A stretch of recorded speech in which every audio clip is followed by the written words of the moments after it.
ಬಳ್ಳಾರಿಯಲ್ಲಿ ಬ್ಯಾನರ್ ವಿಚಾರಕ್ಕೆ ಗಲಾಟೆ ಫೈರಿಂಗ್ ಪ್ರಕರಣಕ್ಕೆ ವಿಚಾರಕ್ಕೆ ಸಂಬಂಧಪಟ್ಟಂತೆ ಇದೀಗ ಬ್ಯಾನರ್ ಗಲಾಟೆ ಪ್ರಕರಣದಲ್ಲಿ ಸಿಐಡಿಗೆ ವಹಿಸಿದ್ದ ರಾಜ್ಯ ಸರ್ಕಾರ ಬಳ್ಳಾರಿಯಲ್ಲಿ ಬ್ಯಾನರ್ ವಿಚಾರಕ್ಕೆ ಗಲಾಟೆ ಫೈರಿಂಗ್ ಪ್ರಕರಣ ಬ್ಯಾನರ್ ಗಲಾಟೆ ಪ್ರಕರಣ ಸಿಐಡಿಗೆ ವಹಿಸಿದ್ದ ರಾಜ್ಯ ಸರ್ಕಾರ ಬಳ್ಳಾರಿಯ ಕಮಿಷನರ್ ಕಚೇರಿಗೆ ಆಗಮಿಸಿದ ಸಿಐಡಿ ತಂಡ ಸಿಐಡಿ ಎಸ್ಪಿ ಹರ್ಷ ನೇತೃತ್ವದ ತಂಡ ಬಳ್ಳಾರಿಗೆ ಆಗಮಿಸಿದೆ ಕೇಸ್ ಫೈಲ್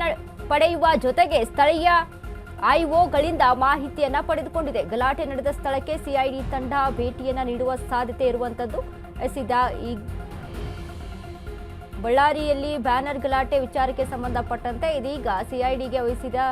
ರಾಜ್ಯ ಸರ್ಕಾರ ಈ ಒಂದು ವಿಚಾರಕ್ಕೆ ಸಂಬಂಧಪಟ್ಟಂತೆ ಈ ಒಂದು ಕೇಸನ್ನ ಸಿಐಡಿಗೆ ವಹಿಸಿದೆ ಬಳ್ಳಾರಿಯ ಕಮಿಷನರ್ ಕೂಡ ಕಚೇರಿಗೆ ಆಗಮಿಸಿದ ಸಿಐಡಿ ಎಸ್ಪಿ ಹರ್ಷ ನೇತೃತ್ವದ ತಂಡ ಬಳ್ಳಾರಿಗೆ ಆಗಮಿಸಿದೆ ಕೇಸ್ ಫೈಲ್ ಪಡೆಯುವ ಜೊತೆಗೆ ಸ್ಥಳೀಯ ಐಒಗಳಿಂದ ಸಹಿತ ಮಾಹಿತಿಯನ್ನು ಪಡೆದುಕೊಂಡಿದ್ದಾರೆ ಗಲಾಟೆ ನಡೆದ ಸ್ಥಳಕ್ಕೆ ಸಿಐಡಿ ತಂಡ ಭೇಟಿ ನೀಡುವ ಸಾಧ್ಯತೆ ಇರುವಂತದ್ದು ಈಗಾಗಲೇ ಬಳ್ಳಾರಿಯ ಗಲಾಟೆ ಏನಿದೆ ಇದು ರಾಜಕೀಯವಾಗಿ ಸಾಕಷ್ಟು ಮುನ್ನೆಲೆಗೆ ಇರುವಂತಹ ವಿಚಾರ ಒಂದ್ ಕಡೆ ಆದ್ರೆ ಏನು ಈ ಸಿಬಿಐ ಎನ್ನುವ ಈ ಒಂದು ತನಿಖೆಯನ್ನು ನಡೆಸ್ತಾ ಇತ್ತು ಸಿಬಿಐಯಿಂದ ಸಿಐಡಿಗೆ ವಹಿಸಬೇಕು ಅನ್ನುವಂಥ ಒಂದಿಷ್ಟು ಆಗ್ರಹಗಳು ಕೂಡ ಕೇಳಿಬಂದಿತ್ತು ಅದರಂತೆ ಇದೀಗ ತನಿಖೆಯನ್ನ ಸಿಐಡಿಗೆ ಒಪ್ಪಿಸಿದ್ದಾರೆ ಇನ್ನು ಕಮಿಷನರ್ ಆಫೀಸಿಗೆ ಭೇಟಿ ಆಗಮಿಸಿದ ಸಿಐಡಿ ತಂಡ ಕೂಡ ಆಗಮಿಸಿ ಅಲ್ಲಿ ಮಾಹಿತಿಯನ್ನು ಸಹಿತ ಪಡೆದುಕೊಳ್ತಾ ಇದೆ ಇನ್ನು ಸ್ಥಳೀಯರು ಏನಿದ್ದಾರೆ ಐಒಗಳಿಂದ ಕೂಡ ಮಾಹಿತಿಯನ್ನು ಪಡೆದುಕೊಳ್ಳುತ್ತೆ ಕೇಸ್ ಫೈಲ್ ಪಡೆಯುವ ಜೊತೆಗೆ ಏನೇನೆಲ್ಲ ಆಗಿತ್ತು ಯಾವ ರೀತಿಯಾಗಿ ಇನ್ವೆಸ್ಟಿಗೇಷನ್ ನಡೆದಿದೆ ಇದರೆಲ್ಲದರ ಬಗ್ಗೆ ಕೂಡ ಅಲ್ಲಿ ತನಿಖೆಗೆ ಮುಂದಾಗುತ್ತೆ ಬಳ್ಳಾರಿಯ ಕಮಿಷನರ್ ಕಚೇರಿಗೆ ಈಗಾಗಲೇ ಸಿಐಡಿ ತಂಡ ಆಗಮಿಸಿರುವಂತದ್ದು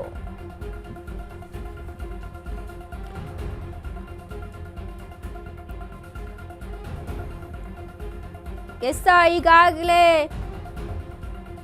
ಸಿಐಡಿಗೆ ವಹಿಸಬೇಕು ಈ ಗಲಾಟೆ ಅನ್ನೋದು ಈ ವಿಚಾರಕ್ಕೆ ಸಂಬಂಧಪಟ್ಟಂತೆ ಅನ್ನುವಂಥ ಆಗ್ರಹಗಳು ಕೇಳಿ ಬರ್ತಾ ಇತ್ತು ಅದರಂತೆ ಸಿಐಡಿಗೆ ವಹಿಸಿದ್ದಾರೆ ಸಿಐಡಿ ಕೂಡ ಈಗ ತನಿಖೆಗೆ ಮುಂದಾಗಿರುವಂಥದ್ದು ಇನ್ನು ಸ್ಥಳೀಯ ಐಒಗಳನ್ನು ಕೂಡ ಅಲ್ಲಿ ಭೇಟಿಯಾಗಿ ಏನೆಲ್ಲ ಆಗಿತ್ತು ಏನೆಲ್ಲ ಅಂದರೆ ಒಂದು ಯಾವ ರೀತಿಯಾಗಿ ಈಗ ಇನ್ವೆಸ್ಟಿಗೇಷನ್ ನಡೆದಿದೆ ಏನೇನೆಲ್ಲ ಅಲ್ಲಿ ಕಲೆ ಹಾಕಿದ್ದಾರೆ ಅನ್ನುವಂಥ ಮಾಹಿತಿಯನ್ನು ಪಡೆದುಕೊಂಡು ಈ ಕೇಸನ್ನು ತಮಗೆ ಹಸ್ತಾಂತರ ಅಲ್ಲಿ ಮಾಡ್ಕೊಳ್ತಾರೆ ಹಸ್ತಾಂತರ ಆದಮೇಲೆ ಅಲ್ಲಿ ಏನೇನೆಲ್ಲ ಆ ರೀತಿಯಲ್ಲಿ ಒಂದು ಸಿಐಡಿ ಅವರ ಆ್ಯಂಗಲಲ್ಲಿ ಒಂದು ತನಿಖೆಯನ್ನು ಆರಂಭಿಸ್ತಾರೆ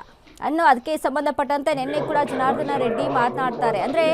ಸಿಬಿಐ ಮೇಲೆ ನಮಗೆ ಇದ್ರ ಬಗ್ಗೆ ನಂಬಿಕೆ ಇಲ್ಲ ಸಿಐಡಿಗೆ ವಹಿಸಬೇಕು ಈ ಪ್ರಕರಣವನ್ನ ಯಾಕಂದ್ರೆ ಯಾವ ರೀತಿಯಾಗಿ ಸ್ಥಳೀಯ ಪೊಲೀಸರು ಏನಿದ್ದಾರೆ ಇವರು ಒಂದು ಕಾಂಗ್ರೆಸ್ನ ಒಂದು ಜೀತದಾಳಿನಂತೆ ಮಾಡ್ತಾ ಇದ್ದಾರೆ ಅಂದ್ರೆ ಆ ರೀತಿಯಾಗಿ ಕೆಲಸವನ್ನ ಮಾಡ್ತಾ ಇದ್ದಾರೆ ಇಲ್ಲಿ ನ್ಯಾಯ ಒದಗುತ್ತೆ ಅನ್ನುವಂಥ ಭರವಸೆ ನಮಗೂ ಕೂಡ ಇಲ್ಲ ಹೀಗಾಗಿ ಸಿಐಡಿಗೆ ವಹಿಸಬೇಕು ಈ ತನಿಖೆಯನ್ನ ಅಂತ ಆಗ್ರಹ ಮಾಡ್ತಾರೆ ನಿನ್ನೆ ಜನಾರ್ದನ ರೆಡ್ಡಿ ಇದಕ್ಕೆ ಸಂಬಂಧಪಟ್ಟಂತೆ ಇದೀಗ ತನಿಖೆಯನ್ನ ಸಿಐಡಿಗೆ ವಹಿಸಿದ್ದಾರೆ ಮೊದಲು ಅಲ್ಲೇನೆಲ್ಲ ಸ್ಥಳೀಯ ಪೊಲೀಸರು ಅಲ್ಲಿ ಮಾಹಿತಿಯನ್ನ ಪಡೆದುಕೊಂಡಿದ್ದು ಇನ್ನು ಏನೆಲ್ಲ ಅಲ್ಲಿ ಇನ್ವೆಸ್ಟಿಗೇಷನ್ ಮಾಡಿದ್ದಾರೆ ಯಾವೆಲ್ಲ ಸಾಕ್ಷಿಗಳನ್ನ ಇಟ್ಕೊಂಡಿದ್ದಾರೆ ಯಾರ ಮೇಲೆಲ್ಲ ಆರೋಪ ಇದೆ ಯಾರ್ಯಾರು ಆರೋಪಿಗಳಿದ್ದಾರೆ ಇದೆಲ್ಲದರ ಬಗ್ಗೆ ಅಲ್ಲಿ ತನಿಖೆಯನ್ನ ಮೊದಲು ಪಡೆದುಕೊಳ್ಳುತ್ತೆ ಅಂದ್ರೆ ತನಿಖೆಯನ್ನ ಮಾಡ್ಕೊಳ್ಳುತ್ತೆ ಏನೆಲ್ಲ ವಿಚಾರ ನಡೆದಿದೆ ಇನ್ನೇನೆಲ್ಲ ಇನ್ವೆಸ್ಟಿಗೇಷನ್ ನಡೆದಿದೆ ಅದರ ಮಾಹಿತಿಯನ್ನ ಕಲೆ ಹಾಕಿದ ಬಳಿಕ ನಂತರ ಆ ಒಂದು ಕೇಸನ್ನ ತಮಗೆ ಹಸ್ತಾಂತರಿಸಿಕೊಂಡು ನಂತರ ಅಲ್ಲಿ ಅವರ ಒಂದು ಆಯೋಗದಲ್ಲಿ ತನಿಖೆಯನ್ನ ಮುಂದುವರಿಸುತ್ತೆ